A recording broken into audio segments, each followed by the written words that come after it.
Are you losing your balance during katas? Are you lacking power in your techniques? Well, maybe a little. Are you feeling unstable during breaking? All of these can be and usually are caused by poor form. Let's talk about it.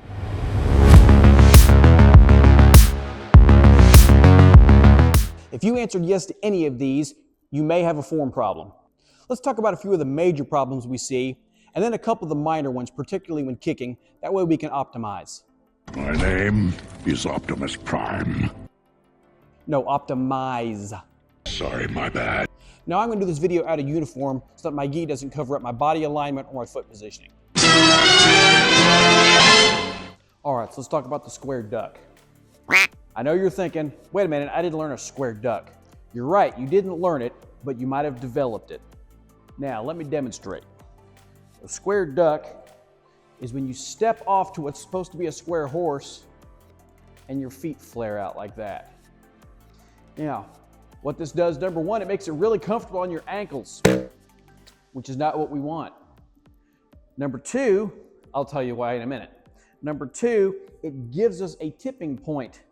If you draw a line from one heel to the other heel, or from one heel to heel, where those two intersect is our tipping point. If we take a push right there, we want to tip back across that. In a good square horse, we should be here, about shoulder wide, maybe a little wider. Our toes should face slightly in instead of out.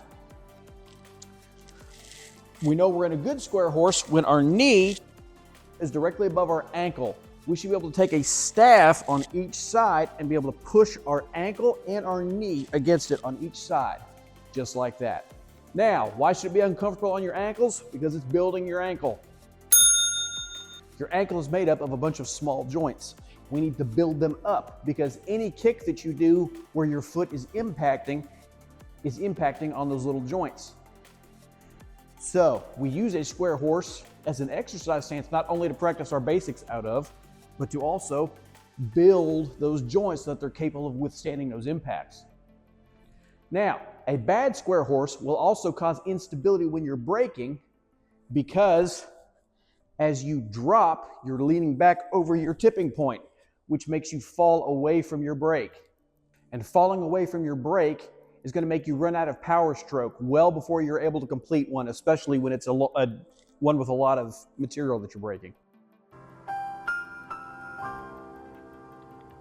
Now we're going to talk about what I call the lazy bow.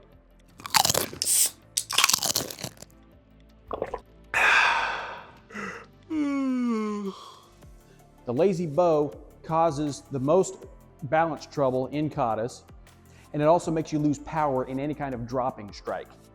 Long term, it's also bad on your knees and your ankles. Now here's what a lazy bow would look like.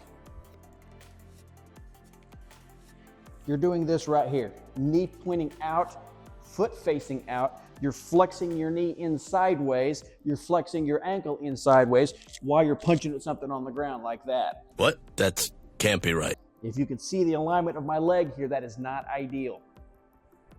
A good soft bow, we're going to turn toes of the back foot will be pointed at the toes of the front foot. We bend our knee and we're in this position here. Our shin should run parallel to the floor. We don't want to be touching the floor and we don't want to come up shallow. We're going to drop to right here. This will maximize the amount of power that you have on a dropping strike. Now the other bow is a hard bow. I'm going to go to the other side. So a soft bow was here. A hard bow will be in the upright position. Our foot, our lead foot, stays in the square horse position just like it did on the soft bow. Our back leg is straight, heel to the floor, and locked like that. Now, there are times where it's acceptable to be in a slightly relaxed hard bow, and there are times when it's not. One of the times when it is not is when you are using this as a takedown. A relaxed hard bow will get your knee pinned to the floor. So be sure that you're using the appropriate bow for what you're using it for. Now the reason you probably clicked on this video, Giraffe Kung Fu. You have my undivided attention. What is Giraffe Kung Fu, you ask? Let's see if you can guess.